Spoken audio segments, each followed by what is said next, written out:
Pak.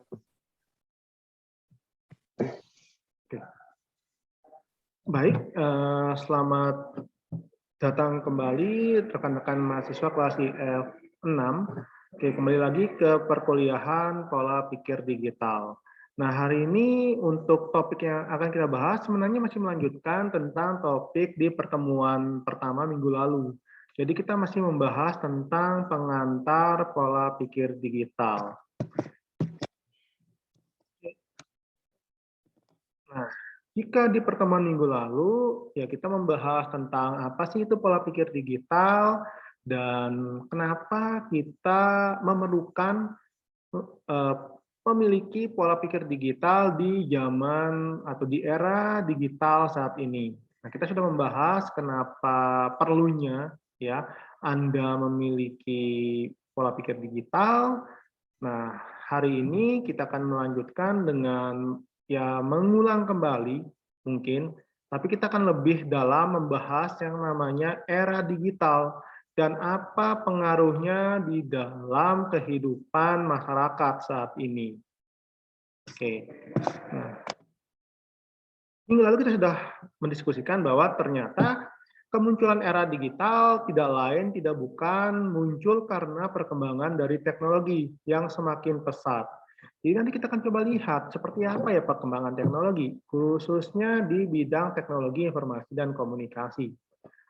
Nah, cuman pertama-tama mungkin kita coba lihat gimana efek perkembangan teknologi, khususnya mungkin di Indonesia.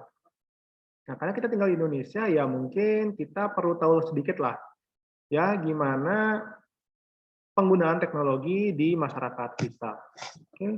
Nah, di sini saya punya beberapa data ya yang bisa kita lihat, kita bisa perhatikan seperti apa mungkin efek dari teknologi di kehidupan masyarakat Indonesia. Nah, yang pertama bisa kalian lihat di screen. Nah, ini adalah hasil survei ya yang dilakukan yang pernah dilakukan pada tahun 2019. Jadi sebenarnya untuk data sendiri udah 3 tahun yang lalu. Nah, untuk yang pertama, ini merupakan hasil survei terhadap tingkat penggunaan suatu device. Ya, suatu device dalam berbagai bentuk teknologi, ada mobile phone, ada smartphone, lalu ada komputer atau laptop, tablet, televisi, alat untuk melakukan streaming, ya, TV digital, kemudian ada pembaca elektronik, ya, e-reader device, dan wearable test device. Nah, bisa kalian lihat penggunaan berbagai alat tadi di Indonesia sendiri sebenarnya diduduki ya, dikuasai oleh penggunaan smartphone yang paling banyak. Ya, di mana masing-masing suatu perangkat handphone tersebut, baik itu yang konvensional ataupun yang smartphone, ya, itu masing-masing 91% dan 60%. Nah, kita bisa lihat bahwa ternyata penggunaan device teknologi ya cukup besar di sisi smartphone. Ya, mungkin zaman sekarang memang kita bisa lihat bahwa tiap orang itu nggak bisa dipisahkan dengan penggunaan smartphone ataupun mobile phone ya pada kasus yang lebih luas begitu. Nah, kita bisa lihat sendiri di lingkungan kita ya setiap orang ya minimal satu orang punya handphone sekarang. Jarang ada orang yang nggak ada handphonenya kecuali mungkin yang sudah berumur begitu. Cuman mungkin untuk rentang umur generasi kita ya yang kelahiran tahun 2000 mungkin ke atas itu saya rasa dia pasti punya minimal satu handphone begitu. Nah, ini untuk penggunaan device-nya ya. Nah, data yang kedua. Ini adalah berapa banyak waktu yang dihabiskan dalam pemanfaatan suatu media. Ini dibagi jadi 4 parameter. Pertama mungkin untuk mengakses internet ya, pengaksesan internet, lalu penggunaan sosial media, kemudian streaming ya, baik itu video, mungkin broadcast dan lain sebagainya, dan rata-rata menggunakan suatu device untuk mendengarkan musik. Nah, di sini yang paling besar apa? Yang paling banyak digunakan ternyata adalah penggunaan internet, di mana dalam satu hari itu ternyata hampir 8 jam. Kalau data ini ya di tahun 2019 penggunaan internet oleh seseorang itu bisa menghabiskan waktu rata-rata 8 jam 36 menit. Ini datanya cukup tinggi. Ya, kita tahu sendiri bahwa satu hari kan cuma 24 jam. Ini 8 jam sendiri dipakai untuk mengakses internet. Ya, kita mengakses internet ya pasti butuh suatu device, baik itu komputer atau mungkin handphone. Ya, dengan kata lain ya kita bisa lihat bahwa penggunaan media untuk akses internet ya tentunya selama 8 jam itu pasti akan dipakai terus, tidak akan dilepas gitu. Ya. Kemudian untuk penggunaan sosial media, chatting dan lain sebagainya itu 3 jam, cukup besar juga. Kita butuh dalam sehari 3 jam sendiri ya untuk bersosial media ya orang-orang Indonesia. Ya. Oke. Dan lain sebagainya ya untuk streaming kita menghabiskan waktu 2 jam hampir 3 jam dalam sehari, dan untuk musik rata-ratanya ada 1 jam 22 menit ya. Yang kita bisa lihat yang paling tinggi adalah penggunaan internet. Lalu yang ketiga, nah data yang ketiga ini kita lihat dari sudut pandang populasi ya, perspektif penggunaan suatu device berdasarkan populasi. Nah, ternyata total masyarakat Indonesia yang aktif menggunakan internet itu sampai 150 juta jiwa. Di mana kalau kita lihat atau kita bandingkan dengan total populasi Indonesia saat ini, ya kurang lebih 56% masyarakat Indonesia itu adalah pengguna internet yang aktif. Ya, menggunakan device untuk mengakses internet. Itu sekitar 56%. Ya, karena kita lihat sendiri di 2019 kalau tidak salah itu total populasi Indonesia itu mencapai 250 juta jiwa. Ya. Nah, kan yang pakai 150 juta jiwa itu udah cukup banyak lah. Ya, di atas 50%, berarti ya condong ke penggunaannya itu lebih besar pada yang tidak menggunakan. Nah, lalu untuk yang data yang kedua ini, ya ini adalah pengaksesan penggunaan mobile ya, handphone ya yang aktif sebagai pengguna internet. Jadi penggunaan handphone untuk mengakses internet itu ada 142 juta jiwa atau 53% dari total populasi Indonesia. Sebenarnya sama aja dua ini, cuma bedanya kalau ini secara general ya, mau komputer, mau handphone, kalau yang ini hanya di handphone. Dan kita bisa lihat ternyata ya nggak beda jauh. Jadi kita bisa lihat bahwa orang-orang Indonesia mengakses internet banyak menggunakan handphone, ya. Makanya seperti yang tadi kita bilang, device yang banyak digunakan adalah handphone. Nah, kelihatan di sini. Nah, jadi kita bisa lihat, oh ternyata ya di Indonesia sendiri penggunaan teknologi, terutama mungkin device dari smartphone itu cukup tinggi, ya. Sebarannya cukup tinggi. Nah, dan dapat kita simpulkan, oh iya, Indonesia apakah sudah masuk era digital? Ya, saya bisa bilang sudah masuk. Karena kita bisa lihat sebaran itu penggunaan internet atau penggunaan device itu termasuk tinggi di zaman sekarang. Dan ini data 3 tahun yang lalu atau data sebelum pandemi. Nah, kita mungkin ini adalah pengetahuan umum ya. Ketika pandemi, pemanfaatan teknologi malah semakin meningkat. Ya, mungkin kalian bisa explore, kalian cari kira-kira seperti apa perkembangan teknologi atau pemanfaatan teknologi, baik itu device-nya, penggunaan atau waktu penggunaannya, atau total active user-nya, itu di tahun 2021. Ya, silakan. Dan saya bisa bilang grafiknya pasti naik. Ya, karena sekarang apa-apa teknologi. Pengaruh COVID, ya banyak pengaruhnya. Tapi di sisi teknologi, ya, di mana nantinya kalian akan turun langsung ke lapangan atau berkecimpung ya di pekerjaan kalian, karena bidang teknologi itu grafiknya malah naik drastis, banyak kebutuhan teknologi ke depannya. Jadi kalau kalian masuk IF, kalian akan nyesal. Nanti pasti banyak lapangan pekerjaan karena emang arah dunia itu ke teknologi, begitu. Nah, dari sini sebenarnya kita bisa simpulkan ya bahwa masyarakat Indonesia itu sekarang memang berada pada era digital. Dan kita bisa melihat sekeliling kita, lingkungan kita, bahwa memang sudah terjadi seperti itu. Banyak bentuk transformasi yang terjadi di masyarakat kita. Ya, misalkan era pendidikan, sekarang kita belajar kuliah menggunakan teknologi, enggak manual kalian datang ke kelas, tapi kita bisa manfaatkan teknologi untuk tetap berkuliah, gitu. Mungkin waktu awal-awal kita pandemi, kita pakai teknologi, mungkin ya bisa dibilang tidak nyaman. Cuman lama-kelamaan, manusia itu kan jagonya itu adaptasi, ya sangat hebat dalam beradaptasi. Dari yang mungkin sesuatu yang tidak nyaman, karena pelan-pelan kita selalu menggunakannya, jadinya nyaman gitu. Sehingga pendidikan sendiri kan sudah banyak menggunakan teknologi untuk melakukan proses belajar mengajar, baik itu mungkin menggunakan Zoom seperti sekarang untuk perkuliahan tatap muka secara real time, atau mungkin menggunakan LMS atau website yang bisa mengakses materi pembelajaran, atau mungkin bisa memanfaatkan teknologi lainnya untuk mencari informasi.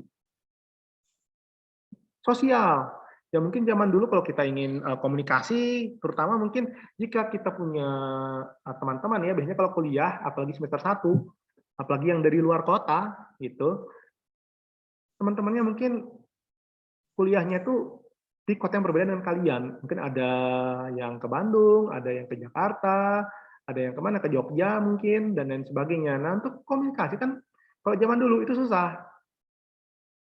Begitu kuliah, biasanya ya komunikasi akan jarang terjadi, ya mungkin bakal lupa, ya ketemu-ketemu atau taunya pas sudah nikah atau pas lagi pulang kampung atau lain sebagainya. Kalau sekarang sosial komunikasi ya itu pasti akan tetap terjaga. Kenapa? Banyak kok teknologi yang bisa digunakan untuk berkomunikasi, bisa pakai sosial media, Line, WhatsApp, dan lain sebagainya. Ya sehingga silaturahmi itu nggak akan terputus. Nah, kelihatan perubahan ya dari sisi sosial, budaya. Yang paling gampang adalah ya penggunaan teknologi untuk belanja online. Yang awalnya kita datang ke toko, sekarang menjadi belanja dari rumah. Udah ada bentuk transformasi digital ya karena efek perkembangan teknologi. Nah, sehingga kita bisa bilang masyarakat pengaruh teknologi di masyarakat pun sekarang berubah menjadi fenomena masyarakat digital ya, atau digital society, yang dimana dikatakan apa sih digital society itu atau masyarakat digital itu adalah suatu bentuk realita kehidupan di abad ini atau abad 21 di mana manusia dan teknologi tidak kaitannya itu tidak pernah lepas atau erat kaitannya. Apa-apa pekerjaan, kegiatan itu selalu mengarahnya atau berpola pikir dengan menggunakan teknologi untuk membantu pekerjaannya. Nah, itulah masyarakat digital. Apakah Indonesia, masyarakat Indonesia sudah merupakan masyarakat era digital? Ya, kita bisa lihat yang survei tadi, ya penggunaan teknologi ya masuk tinggi, ya kita bisa bilang masyarakat Indonesia sedang mengarah ke menjadi masyarakat digital. Dan itu harus, ya harus agar teknologi bisa dimanfaatkan semaksimal mungkin ya setiap masyarakat tuh ya harus punya pola pikir digital, ya. Menggunakan pun sebenarnya harus punya pola pikir digital sebenarnya. Enggak cuman kalian yang sebagai mahasiswa IF, masyarakat biasa pun sebenarnya harus punya pola digital yang baik. Walaupun hanya memanfaatkan atau menggunakan suatu teknologi saja, tidak meng-create atau mendevelop seperti kalian nantinya ketika lulus. Lalu apa ciri-ciri masyarakat digital? Di sini ada 4 parameter ya yang merupakan ciri-ciri dari masyarakat di era sekarang. Sehingga dia dikatakan sebagai masyarakat digital. Yang pertama, dari identitas. Banyak masyarakat kita yang sekarang itu rame-rame untuk punya akun sosial media, Facebook, Instagram, Twitter, dan sebagainya, ya. Tidak hanya sosial media untuk ya komunikasi, tapi mungkin beberapa bentuk ya bentuk aplikasi atau bentuk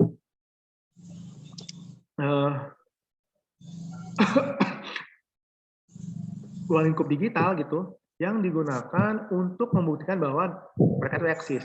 Ya, contohnya dunia pekerjaan ada LinkedIn ya yang menunjukkan bahwa Anda itu adalah seorang yang siap untuk bekerja gitu.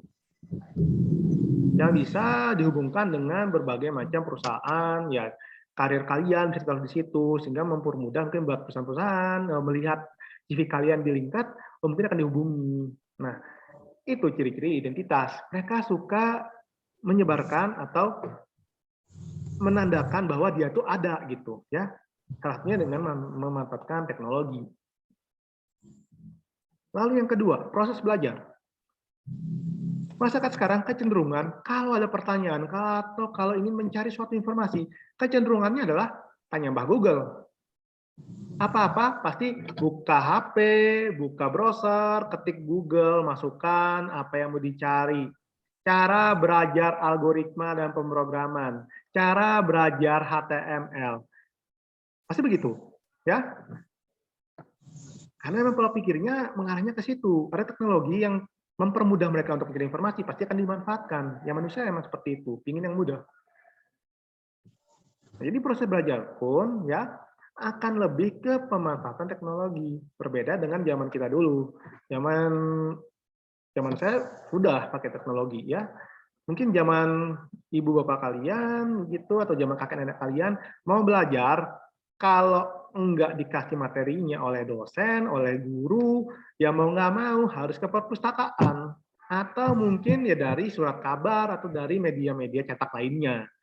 Nah, dan pasti butuh waktu. Berbeda kalau sekarang kalian penasaran, dalam detik itu juga bisa kalian cari tahu ya dengan memanfaatkan teknologi. Berikutnya, kebebasan berekspresi.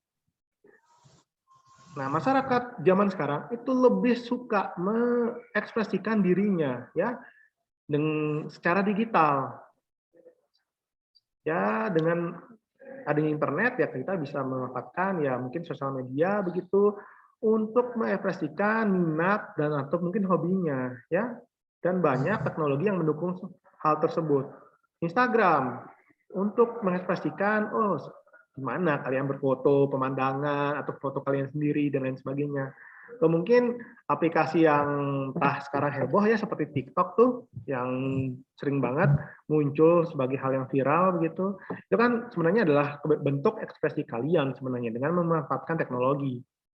Ya karena disediakan, ada yang bisa memfasilitasi kebebasan kalian. Mungkin yang lainnya banyak, ya kalian bisa mungkin memikirkan sendiri ya seperti apa. Kemudian privasi.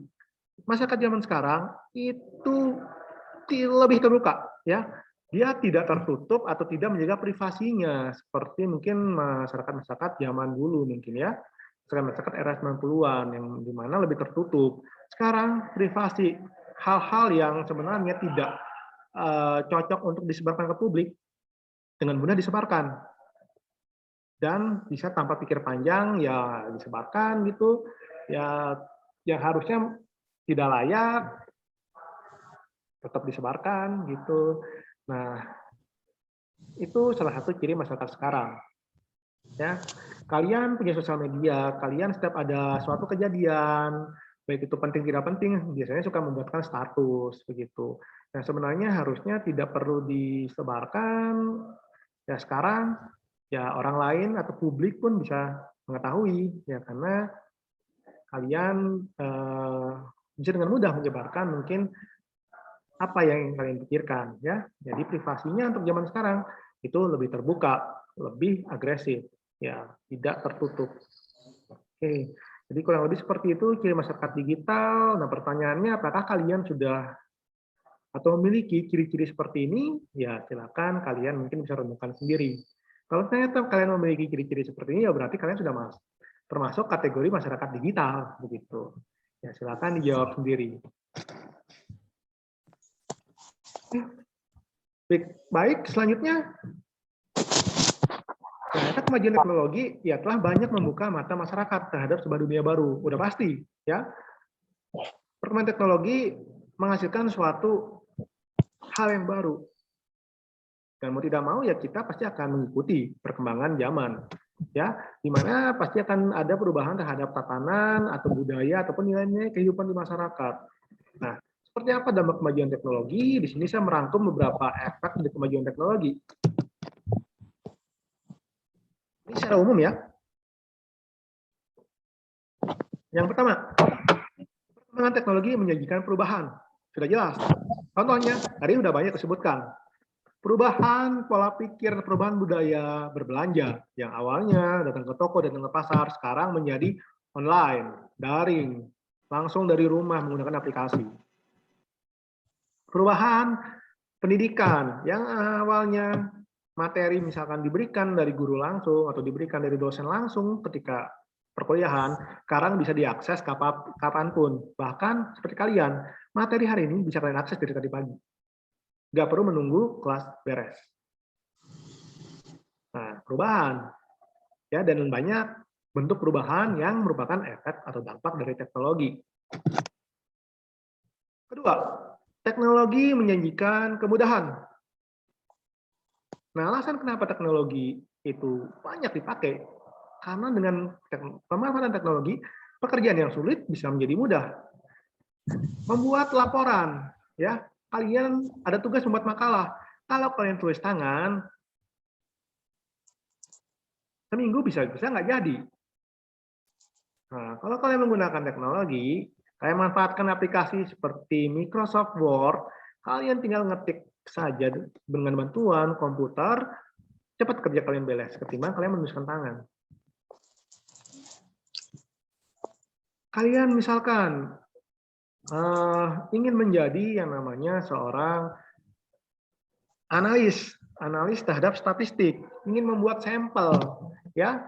Kalau kalian membuat sampling, kemudian kalian hitung, ya, sampelnya secara manual, ya, secara manual, itu pasti butuh waktu yang tidak sebentar.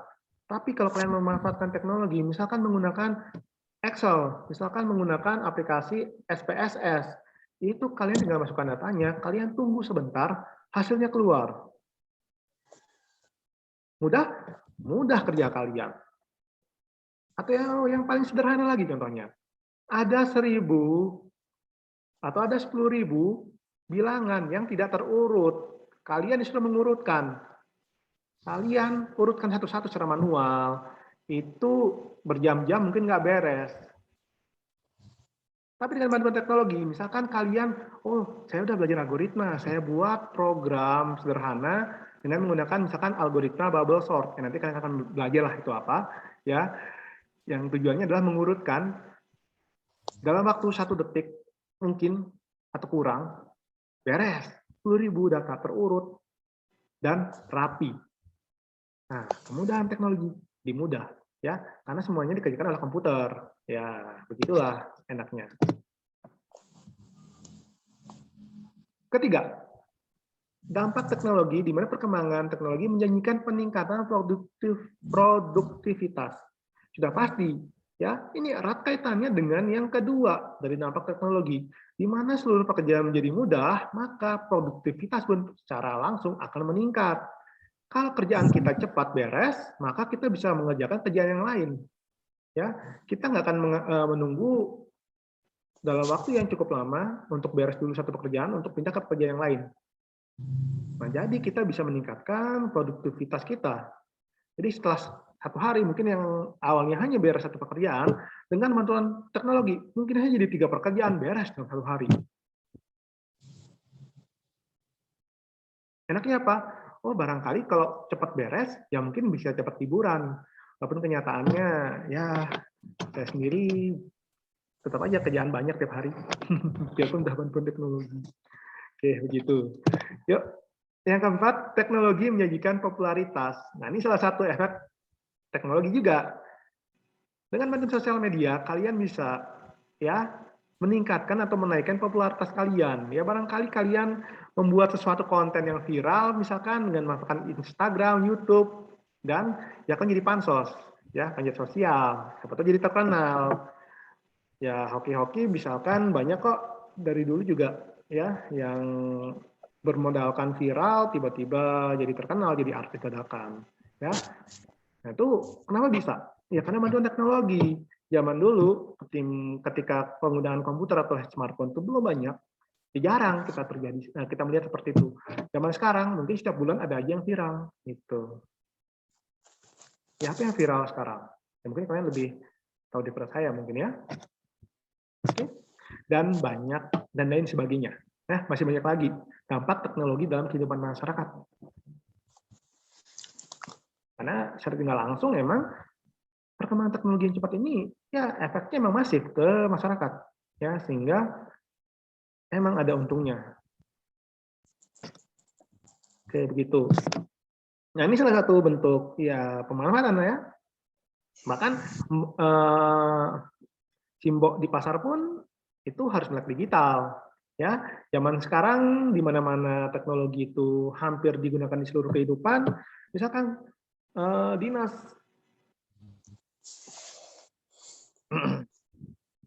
dinas penggunaan daerah ya, atau petugas yang ingin mendata siapa saja pedagang ataupun ingin mendata pembayaran retribusi, yaitu bisa dengan mudah ya dicatat datanya dengan teknologi. Nah, selain pencatatan menjadi cepat, ini pun bisa jadi lebih efektif ya, karena bisa selesai dengan cepat dan rapi ya, produktif kerjanya. Terus juga transparan gitu. Kita bisa mengecek ya dengan mudah, misalkan ada kebocoran atau ada penyelewengan dan lain sebagainya. Nah, ini salah satu manfaatnya ya dari perkembangan teknologi. Oke. Nah, jadi seperti itu ya, gimana mungkin bentuk pengembangan teknologi atau bisa lebih jelasnya gimana era digital menghasilkan masyarakat digital. Nah, sekarang mungkin kita coba dulu kembali ke dasar ya, di mana salah satu bentuk teknologi yang akan kalian pelajari atau kita dapatkan selama berkuliah itu salah satu bentuk dari teknologi komunikasi dan informasi. Karena kalau kita bicara teknologi itu banyak ya, banyak. Nah, kalau di IF biasanya kita akan mengajunya ke teknologi untuk komunikasi dan informasi. Nah, kita fokusnya di situ ya. Lalu apa itu? Ya banyak ahli yang memberikan pandangannya terkait definisi dari teknologi komunikasi dan informasi. Saya akan menjelaskannya, kalian bisa baca karena ini hanya definisi, namun intinya dari seluruh definisi yang diberikan ya, dari pandangan para ahli, sebenarnya apa sih teknologi komunikasi dan informasi? Itu simpelnya adalah gimana kita memanfaatkan teknologi-teknologi, baik itu berbentuk hardware, ya perangkat keras ataupun perangkat lunak, software, dalam meningkatkan kualitas dari informasi, baik itu yang didapatkan ataupun yang nantinya disebarkan. Jadi gimana kita memanfaatkan teknologi ya hardware atau software dalam meningkatkan kualitas informasi yang akan kita berikan. Karena nantinya ya seluruh orang pasti akan menggunakan suatu informasi ya, tapi kita juga harus mengolah informasi tersebut karena di mana-mana informasi itu banyak, cuman tepat atau tidaknya, nah itu nggak bisa kita berikan secara mentah, pasti harus diproses dulu tergantung kebutuhannya. Nah, kalian orang IF ya, sarjana IF nantinya kalianlah yang akan merancang gimana cara agar informasi-informasi yang berseliweran, yang ada di mana-mana di era sekarang karena sudah digital, kita akan lihat lagi terminologinya, bisa kita manfaatkan untuk melakukan suatu hal tertentu yang mempunyai suatu nilai tambah di masyarakat. Tugas kalian itu ya, baik itu dalam mendevelop software atau hardware ya, itu kembali lagi ke tugas kalian ya, sesuai kebutuhan.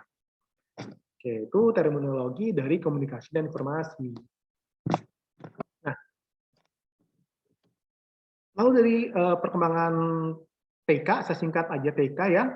Nah, itu sebenarnya dimulai karena mempengaruhi yang namanya era komunikasi atau bentuk komunikasi. Nah, ini salah satu bentuk pengaruh dari perkembangan TK itu ada di cara berkomunikasi.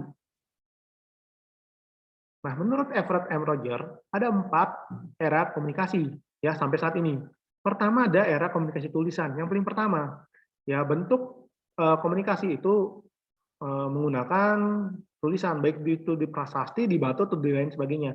Karena di era ini, nanti kalian bisa explore sendiri, itu adalah era sebelum Masehi, ya, di mana masih ya tradisional banget, masyarakat purba begitu. Nah, komunikasinya ya menggunakan tulisan. Nah, kemudian zaman berubah, makin maju, teknologi makin berkembang, muncullah yang namanya mungkin teknologi kertas begitu, ya. Nah, berubahlah bentuk komunikasi juga menjadi bentuk komunikasi cetak. Nah, di sini kita menggunakan kertas untuk mengirimkan berkomunikasi, ya, mengirimkan pesan. Ya, bisa dari surat atau surat kabar dan lain sebagainya. Zaman terus berubah, ya. Perkembangan TK juga semakin berkembang. Masuklah ke era telekomunikasi. Nah, ini teknologi ya secara umum itu mulai muncul teknologi-teknologi seperti listrik, kemudian seperti telepon, televisi, radio, dan sebagainya. Nah, di sini ya kita bisa menghilangkan yang namanya dimensi jarak dan lokasi, karena kita bisa berkomunikasi tanpa melihat posisi, ya, dari orang yang melakukan berkomunikasi. Nah, kalau secara definisi, ya, atau secara terminologi, komunikasi itu sebenarnya adalah hubungan bagaimana dua orang itu dapat berbicara, ya. Yang biasanya kalau dulu tulisan cetak itu harus dalam satu lokasi gitu untuk bisa berkomunikasi. Terkomunikasi ya jauh pun bisa dengan cepat atau bisa dengan mudah berkomunikasi. Begitu ya karena perkembangan teknologi. Keempat, nah ini adalah era komunikasi interaktif, ya. Munculnya kapan? Munculnya perkembangan komputer, perkembangan internet, perkembangan smartphone. Nah, kita masuk atau kita sedang berada di era komunikatif interaktif. Bentuk komunikasi itu lebih interaktif, lebih dinamis, dan lain sebagainya. Nah, namun intinya ini tempat ini, era komunikasi itu pengaruh dari yang namanya perkembangan TK. Lalu apa sih karakteristik perkembangan TK? Ini kalian bisa baca sebenarnya, ya. Ada 3 poin menurut Closman. Ya, pertama adanya kebebasan dan kesempatan memilih di antara berbagai metode dan alat. Ya, kita bisa menggunakan bebas memilih sesuai kebutuhan kita. Alat-alat banyak sudah tersedia, tergantung yang mana yang kita butuhkan untuk mendapatkan informasi begitu. Kemudian yang kedua, ya, kita bisa juga mengkombinasikan berbagai teknologi untuk melakukan satu tujuan tertentu. Nah, zaman sekarang sudah banyak kok pemanfaatan lebih di satu teknologi dalam melakukan pekerjaan, ya. Dan itu bisa merupakan karakteristik dari suatu perkembangan teknologi informasi dan komunikasi. Nah, contohnya, mungkin kalian pernah kenal atau pernah dengar istilah yang namanya IoT, Internet of Things. Itu sebenarnya adalah gabungan teknologi suatu mesin atau suatu hardware, ya, bisa berupa sensor dan jaringan. Nah, itu salah satunya. Jadi sensor ya bisa ditanamkan di benda mati, itu akan mengirimkan suatu data, nantinya akan dikirimkan ke server melalui jaringan ke internet. Nah, itu kan bisa, ya. Perkembangan TIK ya menghasilkan suatu informasi mungkin yang lebih baik lagi. 3, kecenderungan karena desentralisasi, individualisasi dalam konsep dan pelatihan teknologi komunikasi, ya lebih individualistis lah ketika kalau kita lihat dari perkembangan TIK-nya, ya. Jadi lebih main-mainnya sama apa? Main-mainnya sama tangkapnya begitu. Jadi lebih terdesentralisasi. Nah, itulah karakteristik dari perkembangan TIK ya menurut Plomer. Nah, lalu berikutnya ada istilah revolusi komunikasi. Sebenarnya ini kaitannya dengan bentuk atau cara berkomunikasi. Nah, cara berkomunikasi yang tadi itu sebenarnya adalah hasil atau dari bentuk terjadinya revolusi komunikasi. Revolusi komunikasi terjadi karena perkembangan TIK. Nah, gitu. Kalau menurut Scrum, ya, bahwa revolusi komunikasi merupakan bagian yang terjadi dari perubahan dalam sejarah kehidupan manusia, di mana komunikasi itu adalah salah satu bentuk, ya, perubahan yang terjadi. Nah, baik itu di berbagai bidang, ya, terjadi perubahan atau Maksudnya adalah pergeseran, misalkan budaya, tatanan hidup, dan lain sebagainya, yang diakibatkan oleh perkembangan TIK. Nah, ini ilustrasi perkembangan TIK yang nggak usah saya jelaskan. Ini sebenarnya tadi yang saya jelaskan ketika membahas tentang era komunikasi. Nah, kalian bisa lihat bahwa ini yang tadi, ya, efek perkembangan teknologi. Itu di masing-masing zaman, ya pengaruhnya kita lihat, ya, karena efek apa? Efeknya, ya, kembali lagi, efek dari teknologi, ya, munculnya teknologi baru menghasilkan era baru. Dan kita bisa lihat, makin lama, perubahan zaman makin cepat. Ya mungkin saja, dari era sekarang ke era berikutnya, mungkin kurang dari 50 tahun, mungkin bisa lebih cepat lagi. Ya, minggu depan kita akan membahas tentang industri 4.0, industri yang baru, ya, barangkali ke industri 5.0 itu lebih cepat. Tapi kita akan bahas itu minggu depan. Next, efek dari revolusi TIK. Nah, efeknya banyak, ya. Ini beberapa poin yang merupakan salah satu atau dampak dari perkembangan teknologi informasi dan komunikasi yang kian pesat. Pertama, leburnya jarak. Sudah pasti, ya. Sudah pasti. Kalian ada di rumah, saya ada di Unicom, saya bisa berkomunikasi, ya. Berkomunikasi, suara saya nyampe ke kalian. Suara kalian, kalau kalian berbicara di mic, pasti akan nyampe ke saya. Dalam waktu yang mungkin real time, gitu, ya. Waktu yang bersamaan. Kita nggak melihat lagi jarak sebagai hambatan untuk berkomunikasi. Nah, hal tersebut juga mempengaruhi pada yang paling kedua, ya, hilangnya makna lokasi. Ya, kita bisa berkomunikasi dimanapun.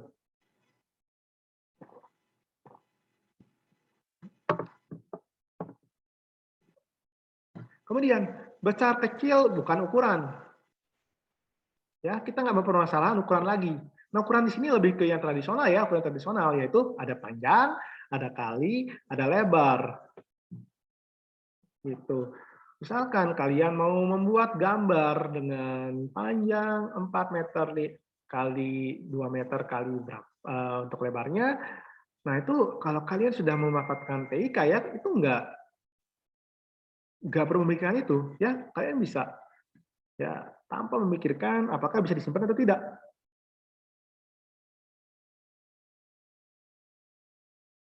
Kemudian, banjir informasi dan komunikasi. Nah, ini adalah salah satu yang paling penting sebenarnya dari efek TIK, yaitu banyaknya informasi yang berseliweran, banyaknya data-data yang ada di kehidupan kita. Dimanapun bisa kita temukan berbagai macam data, berbagai macam informasi. Walaupun mungkin, ya, ada yang dibutuhkan, ada yang tidak dibutuhkan. Tapi nantinya kalian sebagai orang IF pastinya harus bisa memanfaatkan data yang mungkin masih mentah, itu kalian maksimalkan gitu pemanfaatannya. Nah, ini yang paling benar-benar berdampak dari perkembangan TK, yaitu banjir informasi dan data. Mobilitas tinggi, ya, dengan teknologi pengaruh TIK, kita juga bisa mobilitas, kita bisa bergerak dengan cepat, ya. Semua pekerjaan bisa dengan mudah diselesaikan, mobilitas kita pun bisa lebih cepat, ya, melakukan apapun.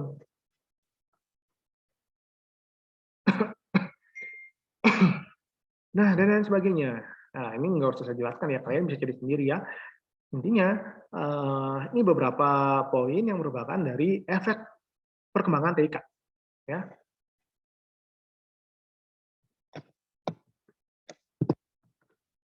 Nah, berikutnya, efek lain dari perkembangan TIK, sebenarnya nggak efek lain juga, ya, tadi udah dijelaskan bahwa ada muncul suatu konsep baru, new konsep, new media, yaitu munculnya yang namanya media digital. Nah, ini adalah perkembangan TIK yang dampaknya itu paling kerasa nantinya, ya, di kita, yaitu munculnya yang namanya media digital.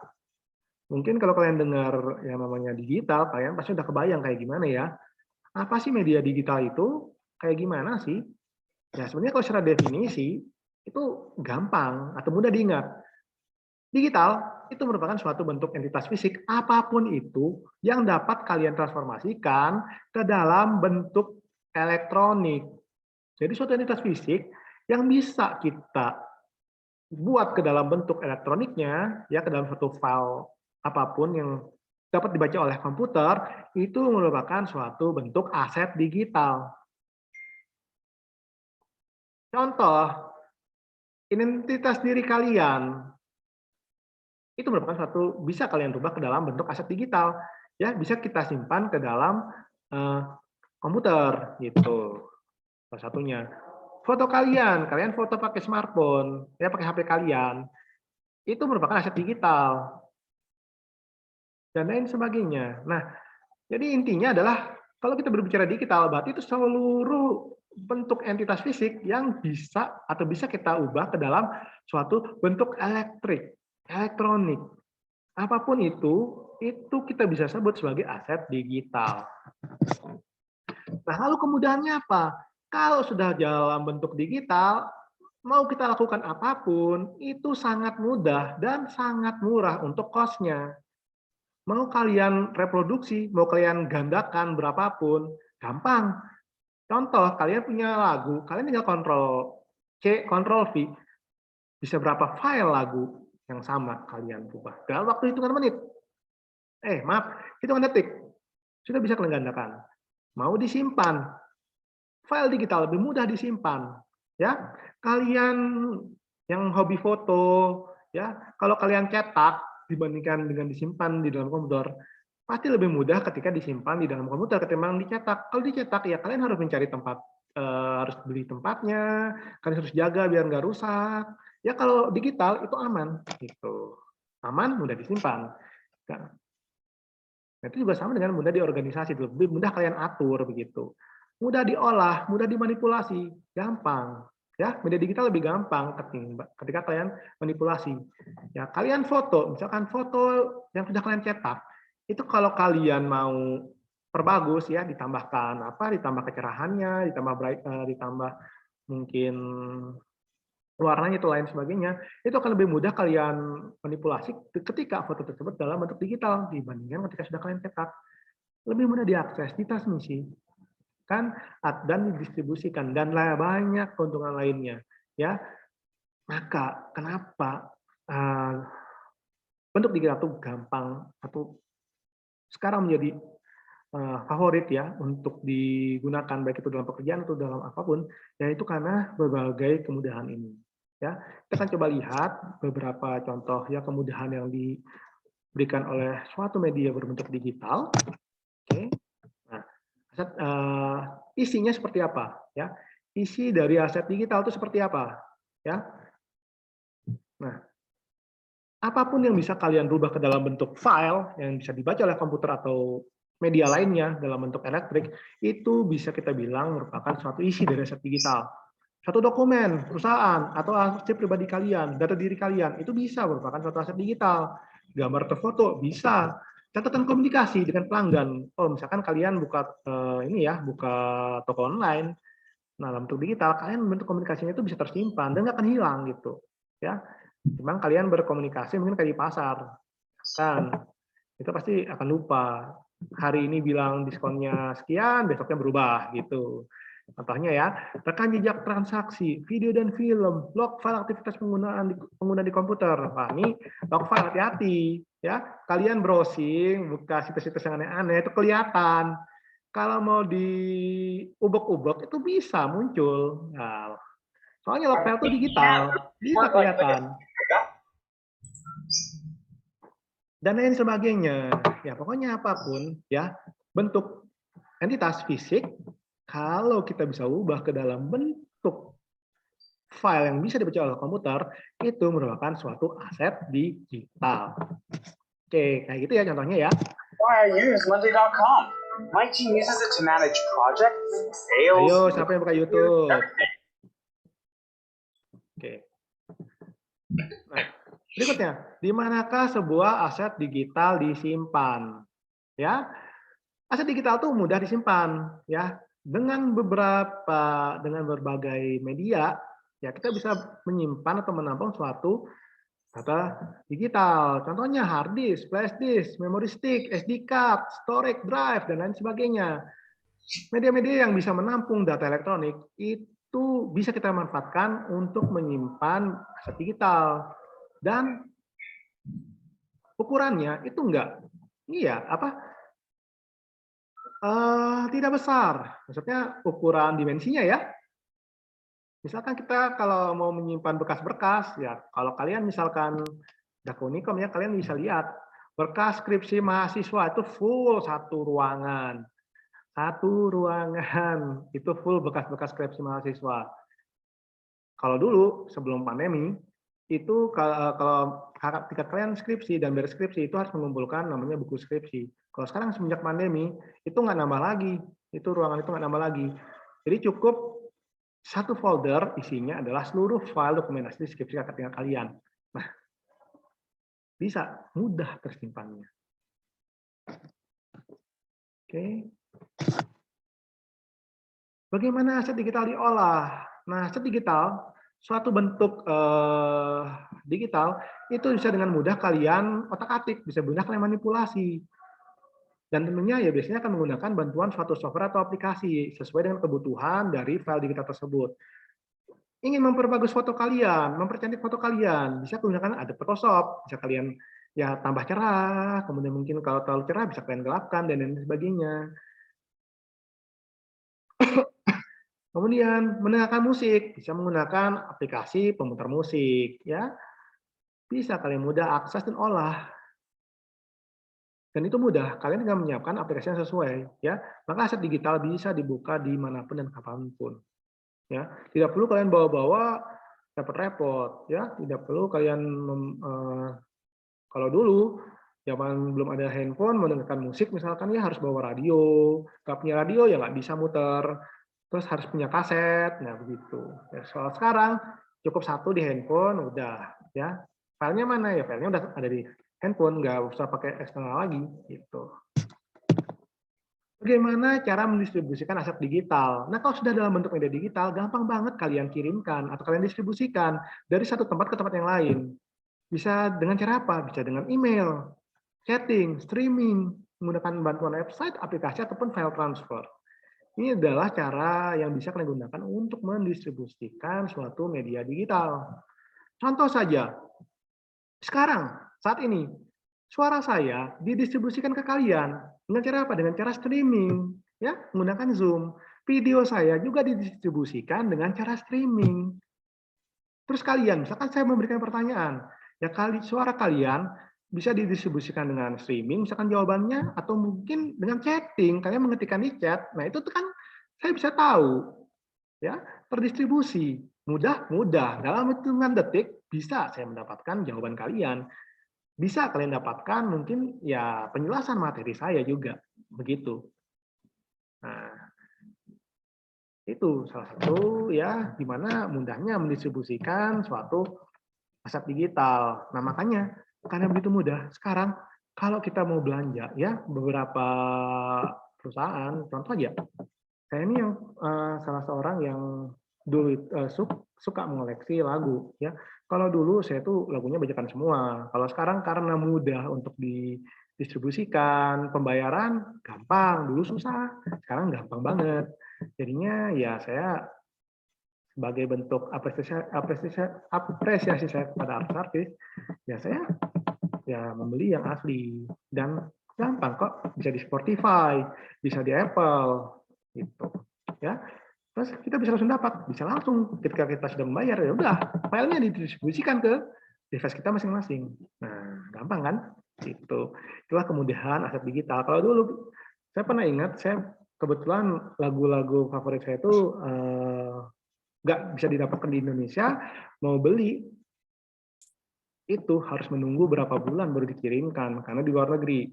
Aduh lama ya. Kalau sekarang saya klik Pay langsung ya, dapat lagunya. Kemudian, lewat manakah aset digital tersebut ditransmisikan? Nah, ini beda ya, distribusi ya, cara pengirimannya, ditransmisikan adalah medianya. Medianya dari mana aja? Bisa via darat, via laut, via udara. Kayak Antimo ya, bisa darat, bisa laut, bisa udara. Gitu. Via darat bisa menggunakan ya fiber optik, ya kabel tembaga, atau jenis-jenis infrastruktur jaringan lainnya. Via laut, kabel dasar laut. Via udara, bisa pakai wifi, bisa pakai RFID atau radio frekuensi, Bluetooth, infrared, dan lain sebagainya. Jadi kita bisa, ya tidak ada batasan, bisa darat, bisa laut, bisa udara. Kurang satu lagi biar jadi avatar Eng tuh. Oke. Tapi intinya ya gampang lah, kita bisa dengan menggunakan berbagai macam karena sudah tercover untuk berbagai media begitu untuk transmisi media digital ya. Jadi karena ini juga makanya distribusi jadi gampang. Oke. Nah, kesimpulannya apa? Ya, kesimpulannya kita lihat ya bahwa aset digital itu menawarkan berbagai macam kemudahan. Dan nantinya kalian pasti ke depannya akan terasa lah di mana kita bisa dengan mudah mengolah atau memanipulasi suatu bentuk aset digital. Karena kalian orang IF pasti akan main-main dengan bentuk file-file digital nantinya. Nah, namun agar kita bisa memaksimalkan pemanfaatan dari aset-aset digital tersebut, ya, kita perlu punya pola pikir yang tepat. Kalau pola pikir yang tepat, maka kita ya tidak bisa lah. Mungkin hanya sebatas penggunaan saja, tapi tidak maksimal. Nah, maka dengan pola pikir yang tepat, kita bisa memaksimalkan penggunaan suatu aset digital. Karena kembali lagi, karena perkembangan TIK ya, maka di mana-mana itu bisa kalian temukan berbagai macam bentuk aset digital. Yang paling itu adalah aset digital yang belum diolah, yang masih mentah, yang perlu kita pikirkan cara mengolahnya. Oke. Nah, seperti itu ya. Nah, namun ya tentu semua hal di dunia ini nggak ada yang sempurna. Pasti ada aja hambatan atau kelemahannya. Kalau kita berbicara tentang ya, media digital, aset digital, itu ada beberapa masalah biasanya ya isu yang perlu kita selesaikan terlebih dahulu. Terutama yang namanya masalah-masalah terkait keamanan data ataupun hak ya, hak atas kekayaan intelektual atau bisa kita bilang hak cipta. Ya kalau udah digital, semua sudah tersebar bebas. Di internet itu bisa kalian akses ya, tanpa memperdulikan siapa yang menciptakan media tersebut gitu.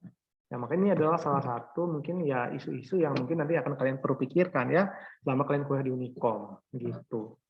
Jadi kalau kita misalkan nanti kalian buat website misalkan, ya jangan sampai kalian membuat suatu website yang ada data misalkan website penjualan yang ada data pelanggan, kalian hanya memikirkan bahwa dia itu bisa menjalankan fungsinya, misalkan untuk bertransaksi bisa jalan, bisa. Keamanannya gimana? Ya jangan sampai kalian nggak memikirkan masalah keamanan. Tahu-tahu website kalian bisa jalan, bisa digunakan untuk berjualan, tapi ada orang jahil bisa dengan mudah mengambil data atau merubah data yang ada di basis data kalian atau basis data website kalian. Jangan sampai seperti itu. Itu harus kalian pikirkan ya sebagai seorang engineer nantinya. Nah, apapun kemudahan pasti mungkin saja ada hambatannya. Oke, itu dulu. Sampai sini ada pertanyaan? Tidak, Pak.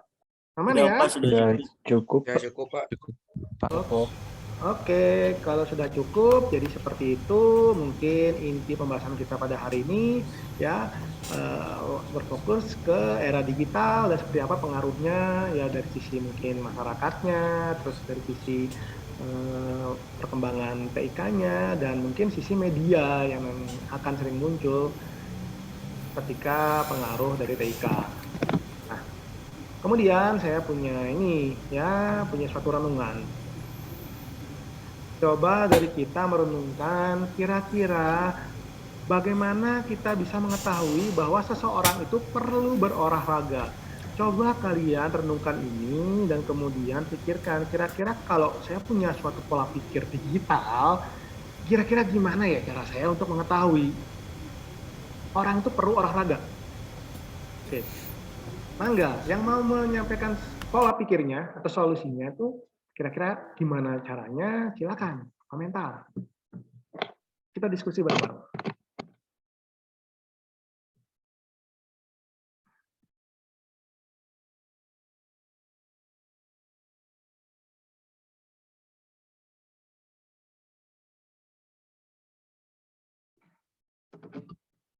Dikunci nggak pintunya? Oh, oke. Oke. Ya gimana? Ada yang mau menyampaikan pendapatnya? Kira-kira gimana ya? Kalau kita punya pola pikir digital, kita ingin mengetahui bahwa seorang perlu berolahraga dengset. Kita lihat. Dilihat dari kesehatan dia sekarang, Pak. Ya gimana cara melihatnya?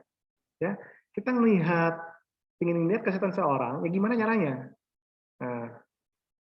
Nah, yuk, coba bisa jelaskan habis itu ya caranya. Dia jawab Pak, Ya, memang Oke. nggak Fajar. pakai alat yang buat ngetes deteksi jantung. Pakai alat buat ngetes deteksi jantung. Oke. Berarti kalau menggunakan alat tersebut, mau tidak mau harus datang ke dokter ya? Soalnya kan pasti nggak punya alatnya kan? Kebanyakan. Kan biasanya yang apa? Nah, Yang di jam itu Pak, biasanya ada. di jam apa? Apa sih namanya? Ayo, anak IF saya nggak tahu namanya. Ayo. Coba pikirkan saja. Jam apa tuh namanya? Udah gitu Pak. Dengan apa nih? Kalau Ini di merek HP Samsung udah itu di-up ada ya? apa namanya Udah di-up Samsung tuh. Health? Udah di-up tuh di chat. Ya itu Pak. Nah, smartwatch. Ya. Nah, tadi kalau misalkan Fajar melihat di awal tuh ya, di awal yang set data itu ada namanya wearable device. Oh, wearable Nah. gitu. Ya. Namanya sih smartwatch, tapi itu masuk bagian ke wearable device. Wearable device itu banyak macamnya kok. Ya mungkin sekarang masih 1%, cuman kata saya, kedepannya kita pasti bakal banyak penggunaan itu nanti. Ya.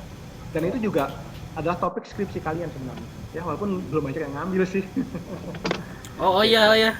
Itu kalau misalnya lewat aplikasi apa namanya itu kayak sebuah aplikasi pendeteksi gimana ya? Aplikasi pendeteksi kayak gimana? Ya.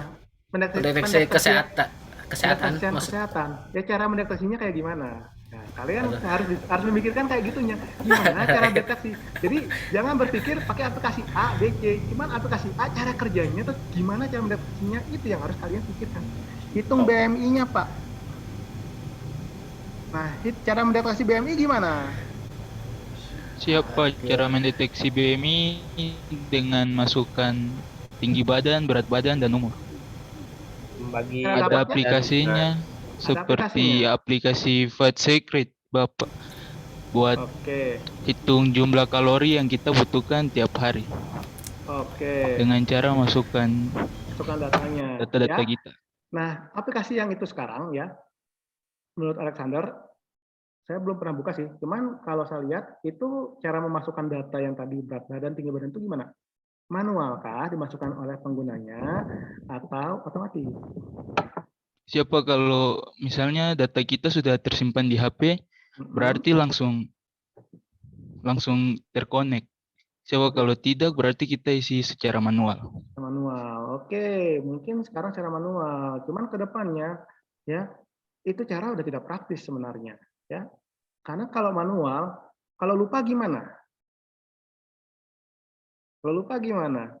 Misalkan, oh ternyata saya harus berolahraga. Sekarang harus berolahraga. Ternyata besok-besoknya lupa ngisi. Ternyata disarankan, ya udah kamu nggak berolahraga karena mungkin dianggapnya sudah beres gitu ya. Kalau karena lupa mengisi. Nah, pertanyaannya, bisa nggak kita secara otomatis mendapatkan suatu data tertentu yang bisa digunakan parameter apakah seorang perlu berolahraga? Ayo Siapa pikirkan. kalau di perangkat iOS di iPhone itu ada pendeteksi kesehatan, pendeteksi jarak jalan, berapa langkah kita hari ini, berapa kilometer kita hari ini, itu tanpa kita mengisi. Itu otomatis dia menghitung sendiri. Oke, ya saya tahu aplikasinya. Cuman dari aplikasi tersebut, ya bisa nggak memberikan rekomendasi apakah dia perlu olahraga atau tidak? Itu kan hanya deteksi doang. Saya sendiri, tahu saya ya, kasih TPS itu hanya mendeteksi ya mungkin yang tadi itu ya, cuma kan nggak ada rekomendasinya kan, ya kita kan nggak tahu kan dia, dengan aplikasi itu saja kan apakah dia perlu olahraga atau tidak. Nah, cuman yang mungkin saya ini ya, mungkin saya apresiasi dari jawaban Alexander adalah ya sebenarnya kita bisa dapatkan kok data buat mengetahui, cuman kan masih mentah kan. Nah, gimana yang tadi yang cara hitung BMI dan mungkin tadi jawaban yang teman-teman yang lainnya itu bisa diproses atau digunakan untuk memberikan atau menghasilkan satu informasi. Oh, ternyata si A tuh perlu olahraga. Gitu. Nah, apa nih? Saya baca di chat dulu. Tubuh merasa lebih lelah. Ya gimana mengetahui tubuh merasa lebih lelahnya? Ya, nggak tahu kan? Dilihat dari lamanya dia menghabiskan waktu menggunakan sosial media. Kalau gitu mah nggak usah olahraga, tidur. Yang capek matanya. Kalau penggunaan kayak gitu.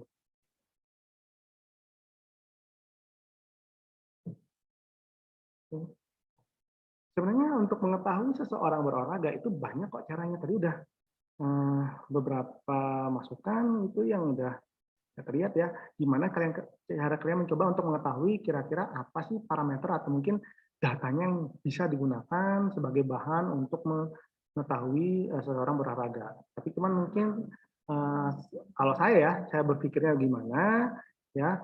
Bagaimana mengetahui seseorang perlu berolahraga? Maka yang perlu saya pikirkan adalah kira-kira apa sih yang menyebabkan orang itu perlu berolahraga.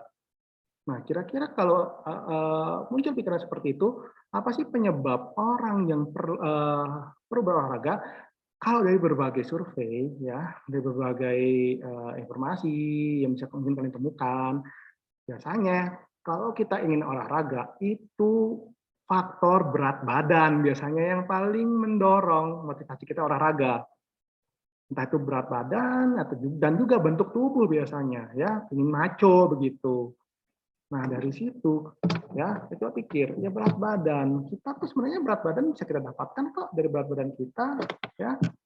Dan data berat badan, kembali lagi, apakah data berat badan itu bisa tidak dirubah ke dalam bentuk media digital, data berat badan tersebut.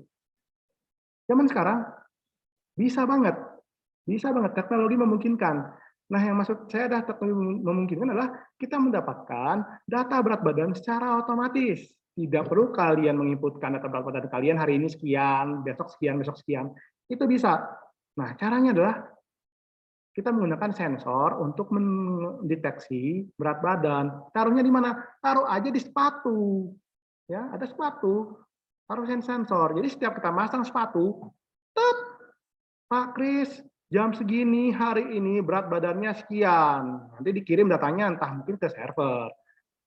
Besoknya lagi atau setiap pakai sepatu direkam terus data berat badannya. Nanti akan banyak data rekaman berat badan yang nantinya bisa kita gunakan suatu algoritma tertentu yang akan mempelajari apakah terjadi perubahan berat badan yang lebih dari ideal. Misalkan idealnya sekian, ternyata selama rentang waktu tertentu terjadi perubahan berat badan. Ya udah, set, kirimkan rekomendasi entah ke handphone atau entah kemana. Set, Pak Kris, selama rentang waktu sekian ada perubahan berat badan. Saya rekomendasikan Anda berolahraga.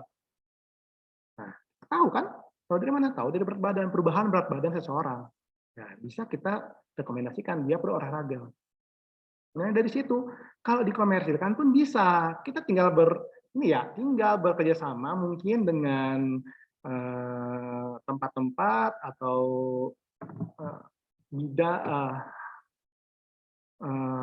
perusahaan yang bekerja di bidang olahraga kayak gym dan lain sebagainya. Udah, saat Anda perlu berolahraga, saya rekomendasikan tempat A, B, C, D, E. Bisa profit juga. Kalian bikin aplikasi seperti itu nantinya. Itu kok bisa? Bisa karena berat badan itu bisa kita rubah ke dalam bentuk media digital, bisa kita manfaatkan ya ke dalam misalkan pembuatan suatu aplikasi ya, rekomendasi olahraga gitu. Nah, seperti itu ya. Mungkin renungan saya ini intinya sebenarnya adalah kita akan mencoba berpikir bahwa ada banyak data sehari-hari kok yang sebenarnya bisa kita manfaatkan untuk membuat suatu solusi ya. Kalau dari kita di app nanti suatu aplikasi mungkin program mungkin untuk membantu masyarakat di sekitar kita. Contohnya ini rekomendasi olahraga ya gitu. Yang lainnya ya banyak. Nggak cuma itu aja, itu cuma salah satu contoh. Dan bisa kita dapatkan datanya secara otomatis ya. Karena dia namanya teknologi IoT, Internet of Things. Kita bisa merekam dengan sensor, datanya bisa kita kirimkan ke suatu server yang akan kita gunakan untuk kebutuhan tertentu. Oke, paling itu mungkin ya. Oke, tidak apa-apa nih hanya membuka wawasan kalian ya. Setidaknya kita dapat diskusi ya kira-kira ya mungkin terbuka wawasan kalian. Oke. Nah, terakhir ada tugas. Mungkin bagi teman-teman IAP 6 yang udah buka materinya dan nge-scroll ke bawah, ya nih, aduh ada tugas 1, baru pertemuan 2 udah ada tugas aja. Itu tugasnya gampang kok. Tugasnya itu adalah buatlah makalah ya maksimal 15 halaman, jadi nggak usah banyak-banyak lah. Dengan topik teknologi komputer dan smartphone. Ya minimal kita kan harus tahu lah perkembangan TIK kita. Ya salah satunya ya banyak baca sebenarnya. Jadi kalian silakan buat makalah dengan topiknya seperti ini. Formatnya bisa kalian baca sendiri ya. Dari sisi penulisan, ya stylenya pakai Times New Roman, size-nya 12, spasinya 1,5, terus rata teksnya itu justify. Ya harusnya kalian tahu lah ya. Pasti sudah pernah menggunakan Word begitu atau mungkin aplikasi text editor lainnya. Lalu susunan makalah. Biasakan membuat makalah ya dibuka dengan cover ya. Covernya sederhana aja. Yang penting ada judul tugas, ada logo Unicom biasanya begitu, nama kalian ya, jurusan kalian di bawah. Lalu ada daftar isi. Biasakan membuat suatu makalah itu ada daftar isinya. Pembahasan, langsung pembahasan saja, daftar isi langsung pembahasan ya. Tentang topik komputer dan smartphone. Dan terakhir, referensi. Biasakan sudah jadi mahasiswa, setiap kalian membuat makalah atau mungkin suatu tugas tertentu, cantumkan referensinya, di mana kalian mengutip mungkin suatu kutipan atau suatu pembahasan yang kalian tuliskan di dalam makalah kalian. Nah, untuk isi makalahnya bebas, yang penting sesuai topik. Jadi silakan gunakan kreativitas kalian. Dan tugas ini adalah tugas mandiri, ya, perorangan. Durasi pengerjaannya 1 minggu dari jadwal kuliah. Data pengumpulan lihat di LMS, ya, di bagian tugas 1. Simpel itu aja. Ada pertanyaan dulu tentang tugasnya?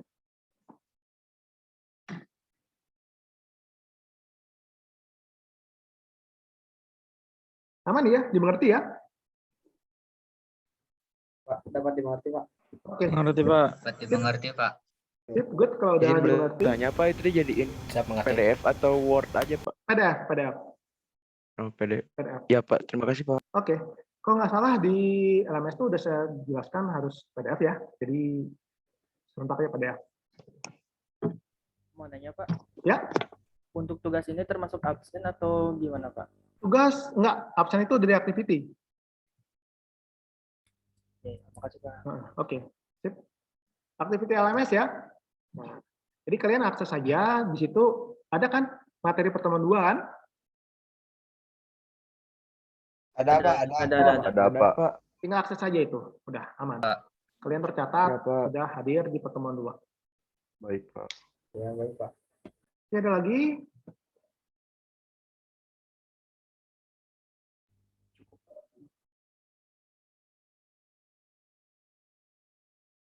Oke, aman ya?